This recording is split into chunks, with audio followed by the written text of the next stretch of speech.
Bonjour à toutes et à tous. Merci d'assister à notre conférence aujourd'hui. Je vais me présenter, Magali Patrois.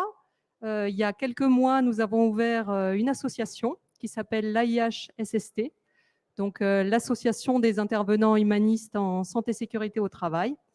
Elle est issue de la rencontre entre la France et le Québec, avec René qui va vous faire cette conférence.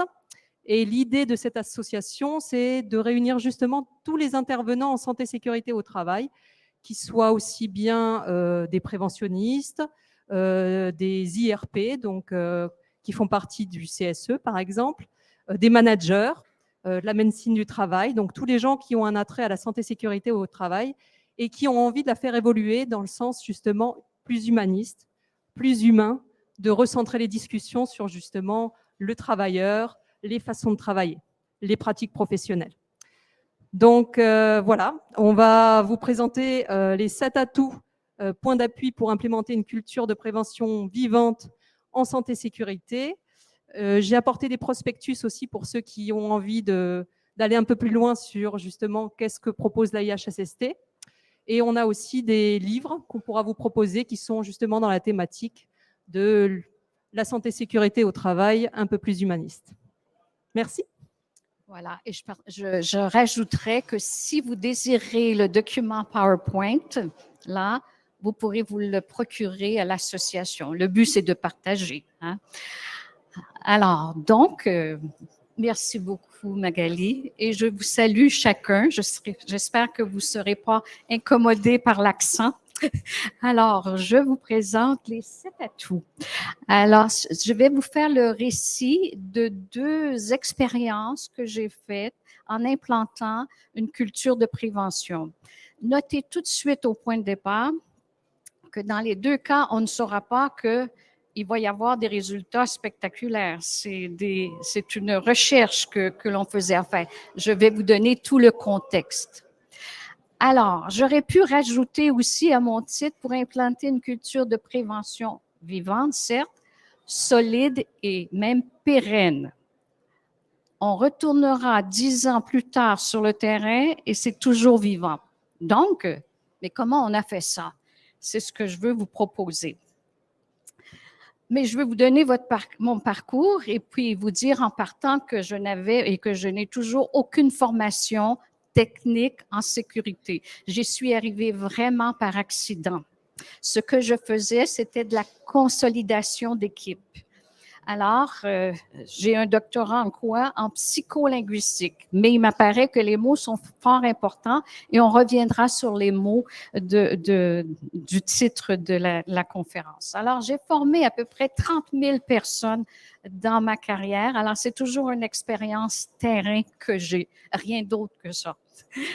Alors, j'ai écrit 3 livres, puis j'en ai 3 autres en chantier, mais après ça, je quitte le terrain parce que j'aurais suffisamment donné. Donc, ce qui m'intéresse dans mon champ d'activité, c'est la recherche et le développement. Donc, les 7 atouts, ils vont fabriquer quoi? Si un d'entre vous, on n'a pas le temps de jouer au pendu, là, mais si vous pouvez déjà deviner ce qu'on va dire ici, là, les 7 atouts vont fabriquer quelque chose de très précieux. Alors, je vous laisse en suspens avec ça pour pouvoir qu'on chemine quelque peu. Alors, il y a des mots-clés ici. Remarquez, implanter, c'est le vocabulaire que nous avons, n'est-ce pas? Implanter une culture de prévention. Ce mot culture vient de l'agriculture. Sachez que nous devrons savoir semer, et s'aimer au passage, mais semer et cultiver. Et là, vous aurez des beaux résultats. Alors, pourquoi vivant? Je l'avais dans mon titre, parce qu'on va aller au pays du savoir-être sécuritaire.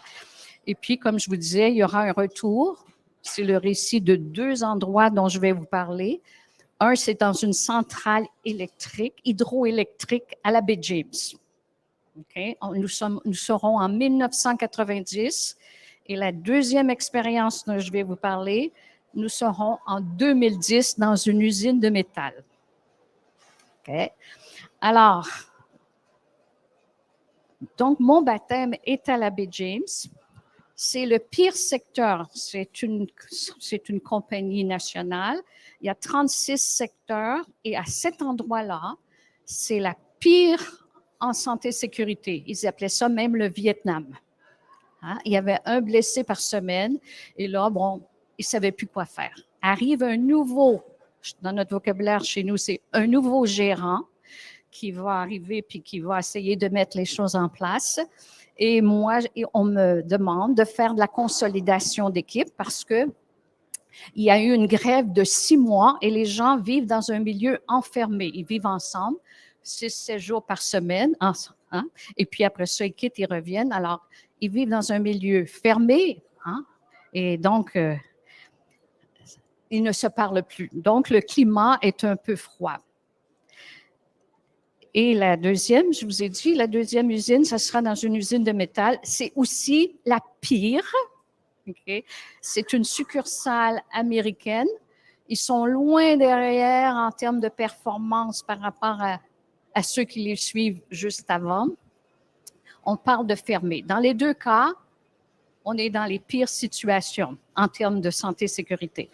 Alors, je voudrais juste vous dire que depuis ce temps-là, qu'est-ce que ça a fabriqué chez moi? La croyance qu'on peut arriver à implanter une culture de prévention en 18 mois. Parce que ça prendra 18 mois. Ça ne prend pas 18 mois mais à observer les résultats. Okay? Alors, je vous dis tout de suite, il faut que le milieu soit dans le je veux. Peut-être qu'il faut la détresse, justement. Ça me fait penser au changement climatique. Peut-être qu'il faut arriver à la limite pour faire quelque chose. Alors, on va éduquer. Je crois à l'éducation. Okay? Il y a de l'instruction, mais ici, c'est le pendant à éduquer. Ici, on éduquera les gens, c'est-à-dire qu'on leur donnera de la formation sensible. Je vous définirai ce que je veux dire par formation sensible. Et, okay, ça sera une question d'examen le prochain, là. Il faudra appuyer sur 3 leviers en même temps. C'est ça qui va donner les résultats selon mon expérience. Okay? Alors, donc, comment on va implanter une culture? C'est ce que je veux vous proposer. Donc, d'après mon expérience terrain, c'est ce qui a fait le miracle. Okay? Il est arrivé, comme je vous disais, un nouveau gérant, il veut faire différent, enfin, il veut faire quelque chose. Et là, il dit dorénavant à ses contremaîtres, à toute son équipe, dorénavant, exemple, nous allons stationner à reculons, nous allons faire ceci et signez-moi ça. Il a fait signer tout le monde. Il a même fait laminer les signatures. Il prenait ça très au sérieux. En même temps, il faisait, je parle d'environnement, en même temps, il s'est mis à faire un ménage. Nous sommes en 90, ça avait coûté comme, je ne sais pas, 200 000 $. Ça avait coûté, enfin, il faut repeindre les murs. Si cet outil-là ne fonctionne pas, et on s'en débarrasse, on fait le nécessaire. Et voilà, ça paraissait dans l'entreprise qu'il se passait quelque chose. Les employés disaient pendant ce temps-là, OK, c'est une nouvelle mode, ils n'y croyaient pas, mais à un moment donné, ils ont tous signé eux aussi. Et moi, qu'est-ce que je faisais? Le hasard m'amène à faire de la consolidation d'équipe, à travailler sur le climat. C'est donc la jonction des 3 qui va faire les résultats, je peux le dire a posteriori, qui va donner des résultats que personne n'avait soupçonnés au point de départ. Mais notez bien, c'est les 3 en même temps, parce qu'après ça, j'ai vécu bien d'autres choses. Ils te font donner de la formation, mais en même temps, ils ne travaillent pas sur les 2 autres pôles.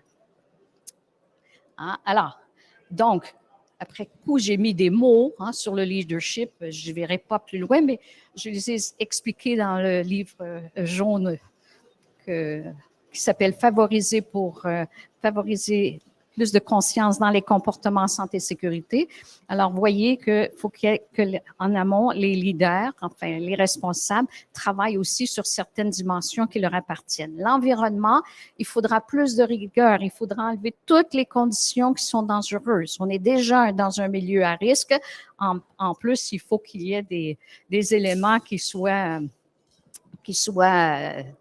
délétères.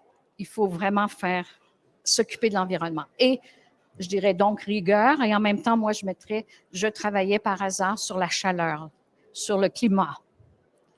Voilà. Et donc, il faut dire aussi au passage, pour avoir une culture de prévention vivante, solide et pérenne, il faut développer chez les gens un esprit d'équipe, un esprit d'équipe et un esprit sécuritaire. On ne l'a pas nécessairement, mais c'est ça qu'on va cultiver chez chacun. Alors, il faut aussi un alibi, hein? Il faut aussi un alibi pour se mettre en route parce que il y aura des exigences. Alors, c'est quoi l'alibi? Il faut peut-être se dire, j'en ai le ras-le-bol. Bon, enfin, il faut que quelqu'un déclare qu'on en a assez et qu'il faut faire autrement. Hein? Alors, il faut un déclencheur. Peut-être que c'est un mort ou etc. Il faut quelque chose qui surgisse, en fait. Aussi, il faut des alibis, même chez chacun. Alors, pour que finalement qu'on change de comportement, de mentalité. Alors, il y a 2 alibis qui m'apparaissent tout à fait nécessaires. Alors, pourquoi il faut changer? Pourquoi faut-il devenir sécuritaire? Parce qu'on vit dans un milieu anormal. Vous êtes d'accord? Un milieu qui comporte des risques. Je sais que c'est un terme un peu abusif, mais il fait réfléchir. Hein? Alors, il faut compenser dans ce type de milieu-là, quand on a des risques ambiants, il faut compenser par des normes. Dans le mot anormal, il y a le mot norme. Aussi parce que peut-être qu'on peut aussi contribuer à faire baisser le taux d'accident. Alors, un milieu anormal, pour moi, c'est presque un cadeau. Vous allez dire, c'est pas normal.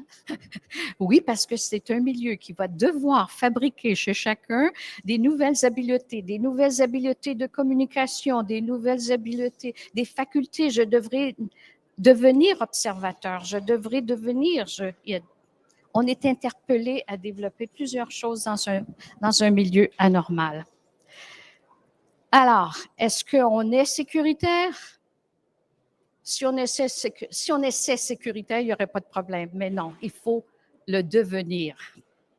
Hein? Donc, il faut qu'on soit éduqué. C'est un cheminement, c'est un apprentissage. Il y en a qui sont rendus plus loin que d'autres et donc, ils doivent contribuer à nous éduquer. Donc, c'est quoi le bénéfice d'avoir une culture de prévention? Ça nous donne un cadre, ça module les conduites. Hein? Parce que c'est ça.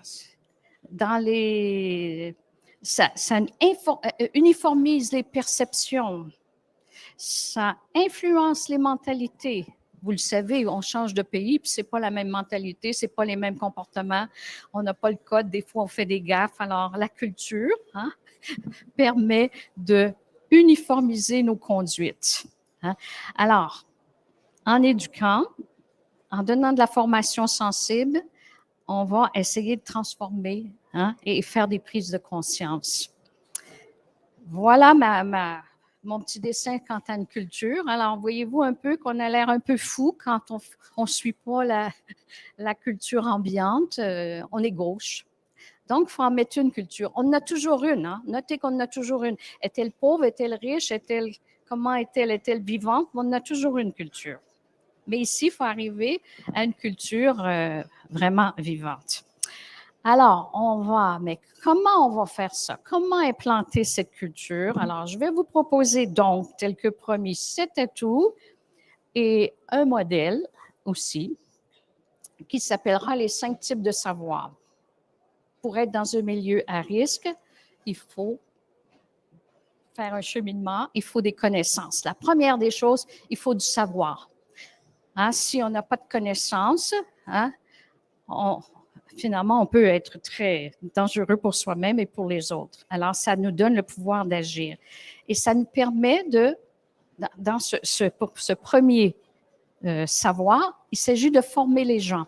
Mais s'ils ne sont pas formés, s'ils n'ont pas de connaissances par rapport au milieu, les petits carrés en bas, c'est par rapport, j'ai nommé les types d'accidents qu'on peut avoir si on ne maîtrise pas en amont le savoir. Okay? Quelle sorte? Et ça va tout finir en anse. Alors, si je n'ai pas de connaissances techniques, notamment en santé-sécurité, j'aurai des accidents par ignorance. n'est-ce pas? Et pour moi, c'est les pires parce que c'était le plus facile de donner de la formation. Mais comment savoir qu'on a appris? Est-ce que c'est parce qu'on suit un cours qu'on apprend? Non, il faut qu'on passe des examens et des examens assez réguliers. Et là, vous pourriez aller voir les aviateurs, enfin les gens, les pilotes d'avion, ils contrôlent régulièrement les connaissances parce que les connaissances techniques s'évaporent. Soyez pendant 4 ans sans parler français, vous allez confondre certains mots. Alors, ça ne suffit pas, il nous engage à cause de notre savoir, mais il faut aussi du savoir-faire. Hein, le savoir-faire, qu'est-ce que ça fait? Ça développe des habiletés. J'ai appris les principes en électricité, mais là, il faut savoir les appliquer. Ça développe des connaissances et les connaissances me permettent je joue sur les mots avec former, performer. Hein? Et ça, ici, on développe le « je peux ». Mais quelle sorte d'accident je peux avoir? Ça fait 25 ans que je fais ça. Je pourrais même faire ça les yeux fermés. Quelle sorte d'accident je pourrais avoir? Hein? Alors, on peut avoir des accidents par excès de confiance, par accoutumance. La personne est à l'abri. Alors ici, en général, pour moi, c'est comme un point important, les entreprises restent pris dans ce filet-là. On engage quelqu'un, on regarde ce qu'il sait faire. Et pourquoi on reste pris dans ce filet-là? Parce que c'est la science, mon Dieu, qu'elle rassure. C'est visible, c'est tangible, ça se mesure, hein? Ça se quantifie, c'est des statistiques aussi. Et là, qu'est-ce qu'on a fait en santé et sécurité? On a favorisé la conformité, ce qui est très bien, mais qu'est-ce qu'on a donné? Des normes, des règlements, des réunions, des épis, etc. Mais ici, on a le verbe avoir. Avoir des réunions, avoir des statistiques, avoir des procédures, avoir. Et la plupart des entreprises restent là, même dans le système scolaire. Avoir des connaissances pour le bulletin. Mais là, l'enjeu est justement, il y a un « et », c'est pas un « ou », il y a un « et ». Et là, si on reste pris dans ce filet-là, à mon avis, on va continuer à avoir des accidents. Alors, il faut transiter pour un autre verbe, qui serait le verbe « être ». Je peux avoir les meilleurs épis, les équipements de protection, et ne pas être sécuritaire. C'est le cas de Rambo. Hein? Alors ici, on amène les gens au pays du savoir-être. Et là, finalement, ça élargit, ça permet à la personne de se développer. Ici, l'enjeu, c'est savoir-être, mais c'est savoir-être en relation, savoir-être en amour, savoir-être observateur. Vous pourriez me nommer des savoir-être infiniment. Alors, ici, le savoir-être engage quelque chose d'important. Hein? Alors, est-ce que je valorise ça? Est-ce que je veux? Ici, on sera au pays du « je veux ». On avait le « je sais », le « je peux », mais est-ce que je valorise à devenir sécuritaire? Je ne nais pas, mais est-ce que je le valorise? Si je le valorise, où est-ce que ça va paraître? Ça va paraître dans nos attitudes et nos comportements. Donc, ça paraît quelqu'un qui est devenu sécuritaire. Ça se voit, nos comportements se voient dans 76 à 92 %. Alors ici, on peut se transformer. Alors, mais quelle sorte d'accident je peux avoir si je ne veux pas? Alors, je pourrais avoir des accidents par négligence. Vous voyez? Alors ici, on peut se transformer. Et des fois, on s'est transformé grâce à quoi? Grâce à l'émotion. J'ai passé proche d'avoir un accident et j'ai eu chaud, j'ai eu peur. C'est ça qui fait que, ça fait quoi ça? J'ai eu chaud, j'ai eu peur. C'est l'émotion qui nous fait faire la prise de conscience. D'un côté, à gauche, vous avez la science. Ici, on s'en va vers la conscience, avec science. C'est ça que ça veut dire, conscience, avec science. Alors, ici, pour moi, le savoir-être, c'est une conscience individuelle. Mais là, après ça, j'ai pris ça dans le système d'éducation qui est déjà présent. Je n'ai rien inventé, sauf que je l'ai adapté en santé et sécurité. Okay? Mais après que j'ai développé une conscience individuelle en santé et sécurité, qu'est-ce que je peux faire? Et là, je dis, mais peut-être que... Puis là, j'ai inversé savoir-faire je vais le faire savoir. Je vois quelqu'un qui n'est pas dans un comportement conforme. je vais le faire savoir. Alors, ça développe une conscience sociale, voyez-vous, et c'est nécessaire. Dans un milieu anormal, il faut d'autant plus communiquer.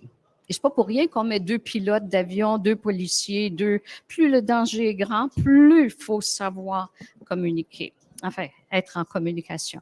Alors, donc ici, j'ai développé le faire savoir.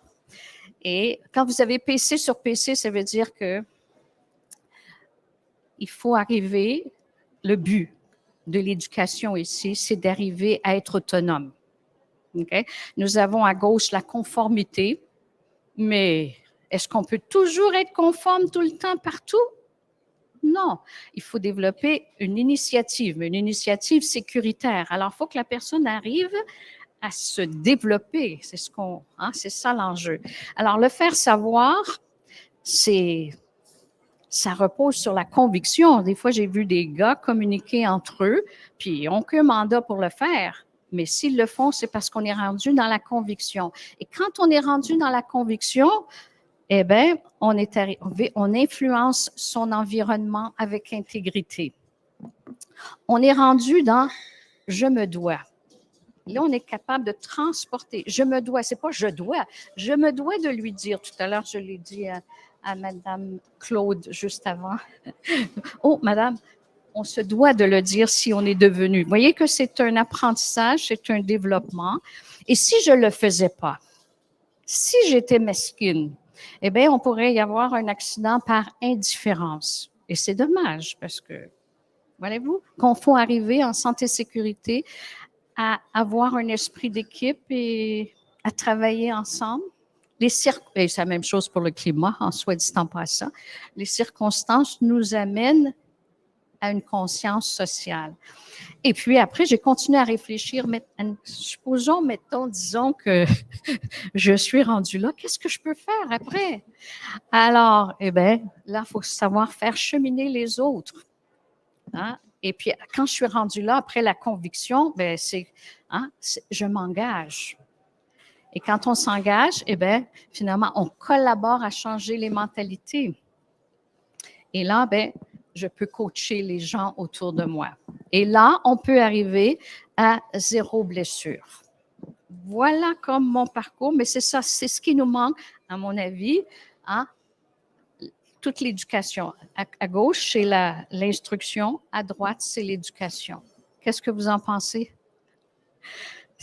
C'est parce que pour moi, ça donne une map, ça me permet de savoir où est-ce que je suis rendue et comment on peut développer l'autre. C'est aussi valable sur le plan individuel que le plan collectif. Où est-ce qu'on est rendu? Voilà. Donc, si je vous parle de ça, c'est pour arriver à ma deuxième expérience. Alors, je suis à la Baie James. Ils ont eu des résultats spectaculaires. Quand je dis spectaculaire, je recommence. C'était la pire usine. Il y a 36 secteurs, donc 36, ils sont 36 sur 36. Les pires, OK? En 18 mois, mais ça ne prend pas 18 mois de donner de la formation, là. Ça ne prend pas 18 mois à faire le ménage, ça ne prend pas 18 mois, mais à voir que, mon Dieu, au niveau des statistiques, c'est là que tout le monde carbure, alors, ils sont passés de 36e à premier, et là, ils sont restés là. La compagnie donnait des méritas. Et chaque année, il y avait les méritas. On est rendu 10 ans plus tard. La compagnie a arrêté de donner des méritas. On sait très bien que c'est eux qui vont l'avoir. Alors, dans ma croyance à moi, ça veut dire qu'on sait que c'est pérenne, que ça peut être très solide. Mais, comme je vous dis, c'est la jonction des trois mis ensemble. Et à l'époque, je donnais comme je vous disais, de la consolidation d'équipe. Je ne parlais pas de santé, sécurité, voilà. Alors, donc, deuxième expérience. J'arrive avec ma deuxième expérience, usine de métal. Okay? Où là, moi, ce qui m'intéresse, c'est pas de développer une méthode, j'ai un côté chercheur, qu'est-ce que vous voulez. Et j'en veux beaucoup à l'approche behavioriste, l'approche traditionnelle. Vous n'avez peut-être pas ce mot-là dans votre vocabulaire, mais nous, proches des États-Unis, on a ça. L'approche behavioriste, c'est une approche où récompense, punition, stimulus, réponse. Et ça commence par si. Si vous n'avez pas d'accident cette semaine, on vous paye la pizza vendredi. Mes oreilles l'ont entendu. Si vous faites ceci, vous aurez... si vous ne faites pas cela, vous allez avoir une contravention. Enfin, vous voyez, une sanction. Alors, vous voyez, c'est quelqu'un de l'extérieur qui contrôle la mise. Et là, à mon avis, on reste petit parce qu'on est sous et on fait le minimum. Okay? Et si j'en reviens à mes 2 types de savoir, enfin mes 5 types de savoir, quand on est, je vais juste retourner, ça m'apparaît les 2 ici à gauche, finalement, les gens ne s'impliquent pas. Rester dans le savoir et le savoir-faire, même si c'est classique, hélas, c'est que les gens donnent leur corps à la science, mais donnent leurs bras, mais ne s'impliquent pas. Et ça déresponsabilise. Alors, il faut absolument, à mes yeux, qu'on traverse le Rubicon et qu'on arrive au savoir-être.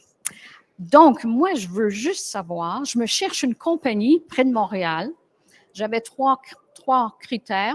Une compagnie qui est ouverte d'esprit, qui est pas loin de Montréal, pour ne pas avoir à trop voyager. J'avais des offres à 600 km et une compagnie qui ne maîtrise pas son dossier santé-sécurité. C'est tout ce que je voulais. Et donc, j'ai trouvé cette compagnie d'usine de métal. C'est les pires. L'usine va presque fermer, comme je vous disais tout à l'heure, parce que ça va trop mal. Il y a trop d'accidents. Ça coûte très cher de payer des indemnités, genre presque 1 million par année. Alors, oui, madame, vous êtes la bienvenue.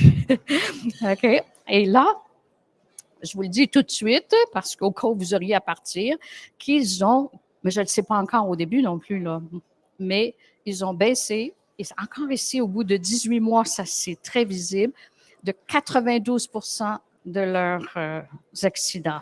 Ils étaient très fiers. Et là, finalement, ils économisaient énormément d'argent. Et là, j'ai dit, oups, qu'est-ce que vous allez faire avec cet argent-là? Donnez-le une œuvre de charité, mais vous n'allez pas donner encore des récompenses. Hein, pour moi, c'est comme des bonus. Non, non, non. Faut, hein, parce que ça recommence. Ils ne travailleront plus pour avoir une belle culture, ils vont travailler pour avoir le bonus. Le behaviorisme détourne la finalité. Est-ce que vous me suivez toujours, même à une heure avancée comme ça? Oui. Alors, je reviens, il ne faut pas oublier que c'est ça. Si vous retenez juste ça, c'est ces 3 leviers en même temps pour avoir des résultats spectaculaires. C'est ce que je retiens comme leçon. Alors, de la formation sensible, qu'est-ce que je veux dire par de la formation sensible? Bien, c'est de la formation aussi utile à l'usine que dans la cuisine. Ce n'est pas de la formation pour performer, c'est de la formation pour faire des prises de conscience, pour se transformer. Et les gens apprécient beaucoup parce que ça aurait dû être donné dans le lait maternel, c'est ce que je pense. Hein? Mais les circonstances nous forcent hein, à aller au pays du savoir-être, ce qui est très bien parce que les gens apprécient énormément. Donc, tout doit être orienté vers la prise de conscience. Alors, rien de théorique. En tout cas, au Québec, ça ne marcherait pas parce que c'est juste à l'université qu'on peut prendre la théorie. Le reste, ça ne passe pas. Il faut que ça soit vraiment expérientiel. Donc, j'ai développé plusieurs sessions. Je vous donne juste une idée parce qu'on m'avait soumis un problème chez les camionneurs. Mais c'était même une compagnie française. Alors, c'est des conducteurs de camions lourds et qui, finalement, ont des accidents. La compagnie ne comprend pas pourquoi ils ont des accidents parce que les règles d'or sont écrites. Ils savent les règles d'or, pourquoi ils ont des accidents. Mais ma formation de 2 jours que j'ai conçue à leur intention, c'est je conduis et je me conduis derrière le volant. Voyez-vous que tout l'enjeu est dans le je me conduis. Ça aurait pu être derrière le bar, mais ça m'a pas, ils me l'ont pas demandé. Hein? Alors, donc, vous voyez, ici à gauche, juste pour vous faire le parallèle, OK? Alors, nous avons, c'est instruire, la science, le verbe avoir, la conformité, et j'ai rien contre la conformité.